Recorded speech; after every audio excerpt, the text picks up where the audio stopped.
Intelligence bureau deputy national security adviser, நாகாலாந்துக்கான controller, இப்படி பல பொறுப்புகளில் இருந்தவர் மரியாதைக்குரிய ஆளுநர். மிக நிதானமாக அவருடைய பேட்டி அமைந்திருந்தது. ஒவ்வொரு சொல்லையும் ரொம்ப யோசித்து கவனமாக பயன்படுத்தினார். அதில் எந்த தயக்கமும் இல்லாமல் அவருடைய வார்த்தை பிரயோகம் இருந்தது. சரிங்களா? குறிப்பாக இந்த பீகார் தொழிலாளர்கள் குறித்து கேட்டபோது பிரதம மந்திரி இப்படி பேசுகிறாரே, அதனால நீங்க ஏதாவது, அந்த ஆங்கர் கேட்டது என்னன்னா, நீங்க ஏதாவது அப்படியான புகார்கள் குறித்து நீங்க ஏதாவது கவர்மெண்ட் கிட்ட சொன்னீங்களா அப்படின்னு கேட்டாங்க. ஆனா கவர்னர் சொன்னாரு, ரோட்ல போஸ்டர் ஒட்டி இருந்தாங்க, அந்த போஸ்டரை எடுத்து நான் இன்னும் பத்திரமா வச்சிருக்கிறேன் அப்படின்ட்டு. அது பொருத்தமான பதில்னு உங்களுக்கு தோணுதா சார்? அது போதுமானதுன்னு நினைக்கிறீங்களா? ஒரு சார்ஜ ஒரு அரசாங்கத்தின் மேல வைக்கும் போது, இந்த மாநிலமே எதிராக இருக்கிறது அப்படின்னு வைக்கும் போது, ஒரு போஸ்ட் அடிச்சு ஒட்டி இருந்தாங்க, அது நான் இன்னும் பத்திரமா வச்சிருக்கிறேன்னு சொல்றது ஒரு போதுமான குற்றச்சாட்டுன்னு உங்களுக்கு தோணுதா? ஒரு ஆளுநர் அரசிடத்தில் என்ன பேசி இருக்கிறார் என்பது சில விஷயங்களை வெளிப்படுத்த முடியாது, அதனால் அவர் வெளிப்படுத்தாமல் இருக்கலாமே தவிர, வெளிப்படையாக பீகாரிகளுக்கு எதிராக, ஹிந்தி பேசக்கூடிய மக்களுக்கு எதிராக நடந்த அந்த தாக்குதல், வார்த்தை தாக்குதல், இது அனைத்துக்குமான ஆதாரங்களை நான் வைத்திருக்கிறேன் பேசுறாரு. அப்படித்தான் நீங்க எடுத்துக்கிடுமே தவிர, அரசோடு என்ன பேசினார் என்பது அது வெளிப்படுத்த முடியாது. சில விஷயங்கள் ஒரு ஆளுநர் என்ற பொறுப்பு இருக்கிறது என்பதனால, அரசியல்வாதி மாதிரி இன்னைக்கு அப்பாவை பேசுகிறாரு, ஆளுநரை பார்த்து தீவிரவாதின்னு, அந்த மாதிரி எடுத்தோம் கவிழ்த்தோன்னு பேச முடியாது. பொறுப்புள்ளவர்கள் பொறுப்போடு பேச வேண்டும் என்பதற்கு ஆளுநர் உதாரணம். பொறுப்போடு இருக்கக்கூடியவர்கள் பொறுப்பில்லாமல் பேசி தன்னுடைய அந்த பொறுப்பை மறந்திருப்பவர்களுக்கு அப்பாவு போன்றவர்கள் உதாரணம். இப்ப நாங்க என்ன சொல்றோம்னா, ஆளுநர் பேசியது என்பது அரசியல் அல்ல, அது தமிழகத்தினுடைய வளர்ச்சி குறித்தும் தமிழகத்தின் பண்பாட்டு கலாச்சாரத்தின் மீது தொடுக்கப்பட்டிருக்கிற ஆபத்தை குறித்தும் அவர் வெளிப்படுத்துகிறார். நீங்க பேசும்போது நான் குறுக்கிடவே வேணாம்னு நினைக்கிறேன், ஆனாலும் என்ன குறுக்கிடுவதற்கு நீங்க தள்ளனதுனால நான் சொல்றேன் சார். மே மாசம் 12ஆம் தேதி ஆளுநர் மாளிகை ஒரு செய்தி குறிப்பை வெளியிடுகிறது. அது என்ன அப்படின்னா, பீகார் சன் ஆஃப் பீகார் அப்படின்னு சொல்லிட்டு ஒரு பையன் ஒரு யூடியூப் சேனலை நடத்திட்டு இருந்தான். அந்த பையன் பேர்ல Tamil Nadu police, Madurai police NSA act போட்டாங்க அப்படின்ட்டு செய்திகள் எல்லாம் உளவிட்டு இருந்தது வெளியில. ஆளுநர் அனுமதி கொடுத்துட்டாரு அப்படின்னு சொல்லிட்டு ஆளுநர் மாளிகை அதற்கு மறுப்பு தெரிவித்தது. நான் NSA ஆக்ட பயன்படுத்த சொல்லி நான் எந்த ஆர்டரும் கொடுக்கல அப்படின்னு சொல்லிட்டு ஒரு மறுப்பை ஆளுநர் மாளிகை தெரிவித்தது. ஆனா NSA தமிழ்நாடு கவர்மெண்ட் போட்டாங்க. அந்த பையனை அவனை தூக்கி ஜெயிலில் போட்டாங்க. அவன் வெளியில 6 மாசத்துல அவன் பிஜேபியில் சேர்ந்தான். உங்க நேஷனல் பிரசிடென்ட் நட்டா தலைமையில் அவனை நீங்க தான் சேர்த்துக்கிட்டீங்க. அவன் ஒரே ஆளை மட்டும்தான் பீகார் போலீஸும் கைது பண்ணது, தமிழ்நாடு போலீஸும் கைது பண்ணது சார். வேற யாரையுமே கைது பண்ணல.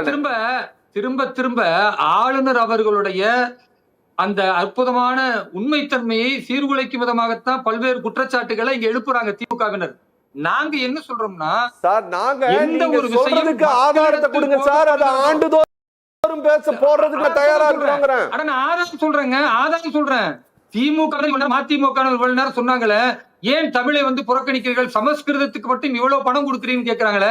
சமஸ்கிருத மொழிக்கு 19 பல்கலைக்கழகங்கள் இருக்கு. தமிழுக்கு ஏன் நீங்க பல்கலைக்கழகத்தை உருவாக்கல? ஒரே ஒரு பல்கலைக்கழகம், அதையும் புரட்சி தலைவர் எம்ஜிஆர் உருவாக்கினாரே தவிர, இந்த திமுக ஆட்சியில நாங்க 75 ஆண்டு கால திராவிட மாடல் சொல்றீங்களே, ஏன் ஒரு தமிழ் பல்கலைக்கழகத்தை உருவாக்கல? நீங்கள் பல்கலைக்கழகங்களை உருவாக்காவிட்டால் அதுக்கு பிறகு எப்படி நிதி கிடைக்கும்? குறைவாக வருகிறது என்றால் 19 பல்கலைக்கழகம் இருக்கிற சமஸ்கிருதத்தை போன்று தமிழை போற்றுகிற, புகழ்கிற, முன்னிறுத்த வேண்டும் என்று நினைக்கிற இந்த திமுக ஆட்சியில ஏன் ஒரு பல்கலைக்கழகத்தை ஆரம்பிக்கல? அப்ப நீங்க பொய்யை சொல்லிவிட்டு பிறகு ஆளுநரையோ அல்லது பாஜகவையோ குற்றம் சொல்வது ஏற்புடையதில்லை. பத்தி பேசுறாங்கல்ல,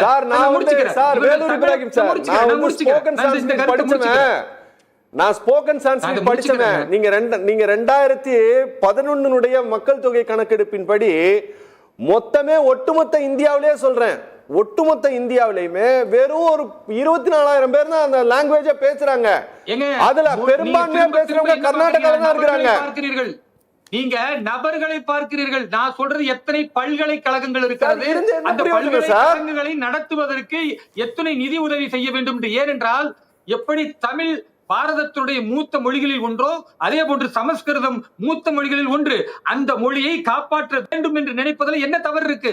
தமிழை காப்பாற்ற வேண்டும் என்றால் நாம் இன்னும் முக்கியத்துவம் கொடுத்து நிறைய பல்கலைக்கழகத்தை ஆரம்பிக்கணுமே தவிர, அடுத்தவன் பிரியாணி சாப்பிடுறான் நான் பழைய சோறு சாப்பிடுறேன்னா எப்ப நீயும் பிரியாணி சாப்பிடுன்னு தானே நாங்க சொல்றோம். அதுக்கான எல்லா உதவிகளும் தரோம். நீங்கள் தயார் செய்யாமல் தொடர்ந்து மத்திய அரசு குற்றச்சாட்டு சொல்வதில் என்ன நியாயம் இருக்கிறது என்னுடைய கேள்வி.